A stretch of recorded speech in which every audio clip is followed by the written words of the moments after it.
Yeah, guys and girls. Gary here. I'm having a midlife crisis. As you can see that tree there, it's blowing like crazy today. And so I'm going to talk a little bit about riding in the wind.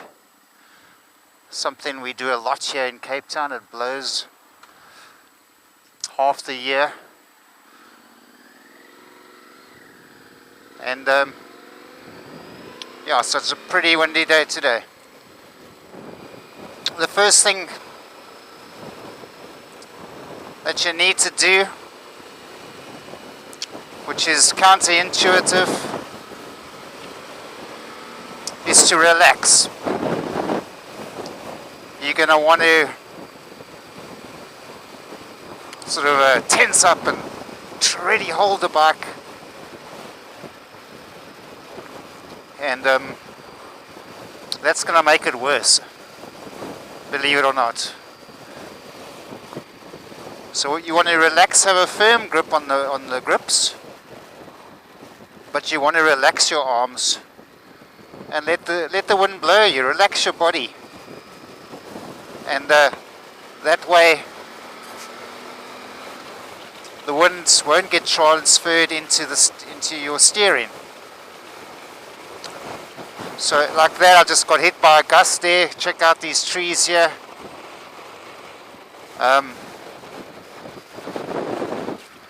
You obviously want to counter steer slightly, leaning into the wind. So if the wind's blowing from your right, as in the case of a crosswind, then you want to be leaning right slightly.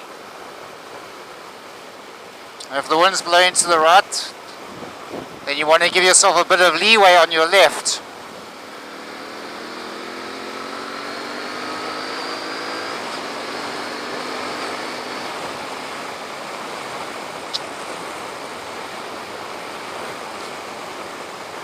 You know, in case the wind actually blows you across the road, you have a little bit of space. If it's blowing from the left, then give yourself a bit of leeway on the right, especially when it comes to oncoming traffic. Yeah, if you've got a choice, opt for the back roads where there's trees and stuff to protect you. Now coming over this verge, I'm getting blown, which I was expecting. So the wind doesn't just happen randomly. Most of the time anyway. Coming through this corner now, it'll howl at me again, and I've got a headwind now. Yeah, so the back roads where there's a bit more tree cover as opposed to a highway where there's nothing, the back roads can offer you a little bit of protection. When overtaking trucks, you're going to get buffeted a lot. In the case of a headwind, if it's a crosswind, as you get past the truck, as you're passing the truck, it's going to suddenly be very quiet and still. But get ready to counter steer as you come around the front. You'll get blown again, and yeah, it's quite hectic at first, but you do get used to it. I shat myself the first time, I must say. And but I'm pretty much used to it now. You also obviously want to slow down a bit, and as I'm coming around here, I'm getting smacked again. Yeah, you want to slow down just a little bit, but you want to keep the power up as usual. You want to power through the wind. So you don't want to, every time you get hit by a blast, suddenly snap off the throttle. That's also the wrong thing to do. It feels right, but it's not right. You want to actually open it up slightly. So you want to be at a speed in a gear where you can actually open it up without, you know, doing 200 k's an hour.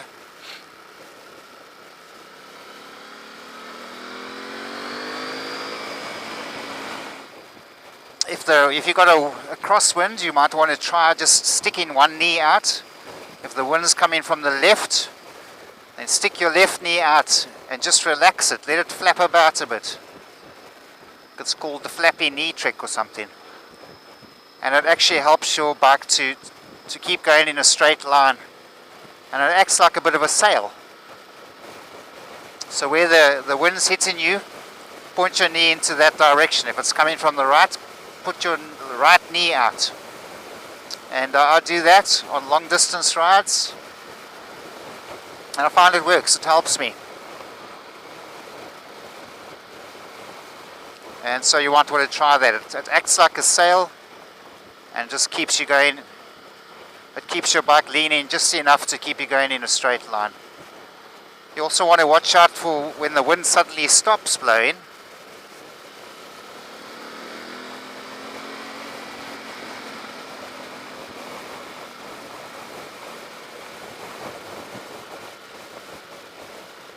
And I'm a bit close to this truck now. Yeah, if it suddenly stops blowing, then you're going to have to counter steer in the opposite direction. So you've got to be ready for that.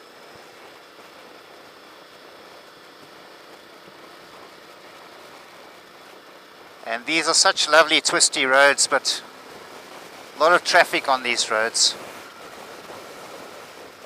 I'd really love to take these corners a bit faster, but anyway.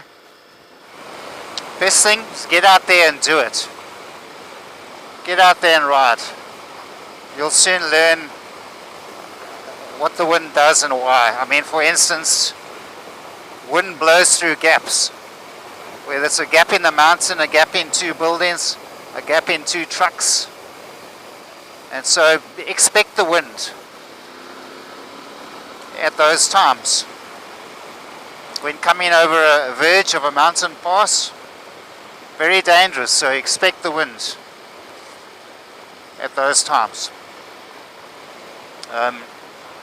When coming through a corridor in between two small hills, whatever you would call that, where the road cuts through a hill, the winds will blow on the opposite side. So if it's blowing from the left, it's going to hit the right wall of the corridor and blow you from the right, hitting you on the right hand side, which can be bloody confusing at first and very unsettling. So be aware of those things. If you're going to travel across plains or on mountain passes, even if it's not a windy day, expect a bit of wind where there's no protection of trees or buildings. And yeah, watch out for the trees and shrubs. You can see what the wind is doing by looking at grass and trees on the side of the road.